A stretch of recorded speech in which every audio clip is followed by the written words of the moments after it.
আসসালামু আলাইকুম প্রিয় দর্শক, আশা করি সবাই ভালো আছেন। আপনাদের দোয়া আলহামদুলিল্লাহ আমিও অনেক ভালো আছি।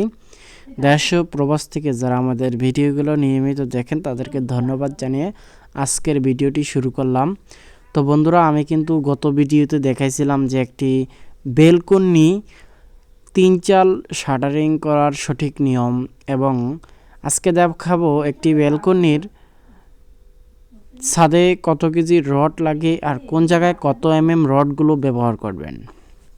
তো দেখেন, শুরুতে বলে রাখি যে রড বাঁধার বা আপনার শাটারিং করার ভিডিওগুলো যদি একসাথে হয় তাহলে মানুষগুলো ওয়েস্ট করবে কম।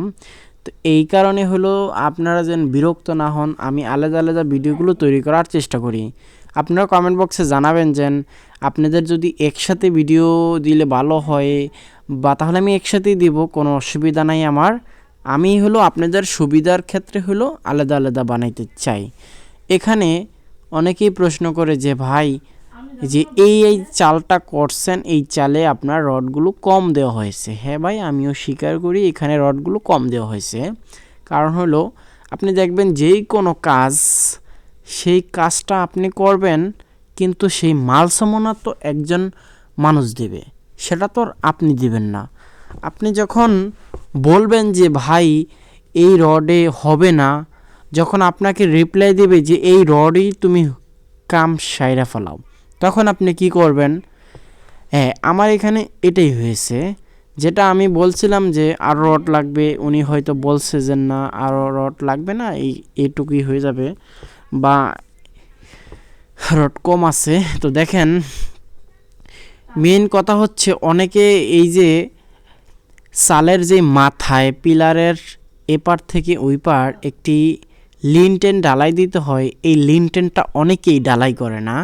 যেটা আমরা এখানে লিনটেনটা ঢালাই করছি, লিনটেনটা শাটারিং করছি, লিনটেনের বাহির থেকে হইলো এই চালের বিটগুলো আমরা মেরেছি।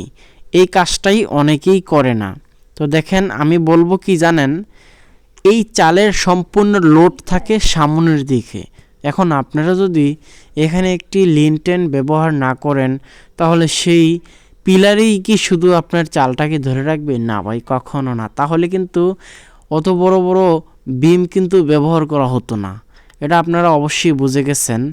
তো এখানে দেখেন, আমাদের কিন্তু শাটারিং করার পরে, রড বাঁধার পরে এখন আমরা ডালাই করে দিছি।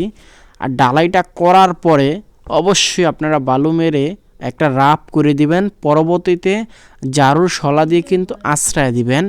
এটা প্লাস্টার করে আর এটার ভিতরে টাইস করে যেটাই করুক, তখন কিন্তু ভালো মতো লেগে যাবে। অনেকে আছে খোপা খোপা করে ঢালাই করে রাখে, কোনো কিছু করে না, ফিনিশিং করে না। আর আমাদের চালগুলো দেখেন কতটা সুন্দর হয়েছে।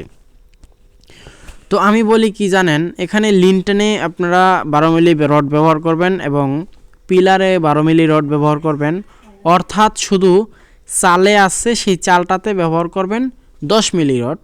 এখানে টোটাল পিলার থেকে ধরে এখানে প্রায় 75 কেজির মতো রড প্রয়োজন হবে, একদম প্রফেশনালভাবে যদি এই ছাদের রডগুলো বাইন্ডিং করেন। আমার এখানে 10 কেজি রড কম লাগছে।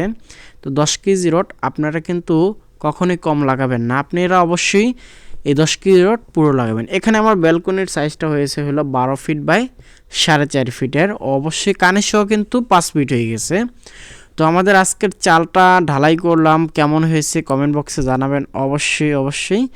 আর ভিডিওটি ভালো লাগলে অবশ্যই আমাদের স্ক্রিনে দেওয়া নাম্বার থেকে সংগ্রহ করে আমাদের সাথে যোগাযোগ করবেন। তো আজকের জন্য এই পর্যন্তই, পরবর্তী আবার অন্য চাল করার পরে ভিডিও নিয়ে আসব। এতক্ষণ আপনাদের সাথে ছিলাম আমি শাহিন।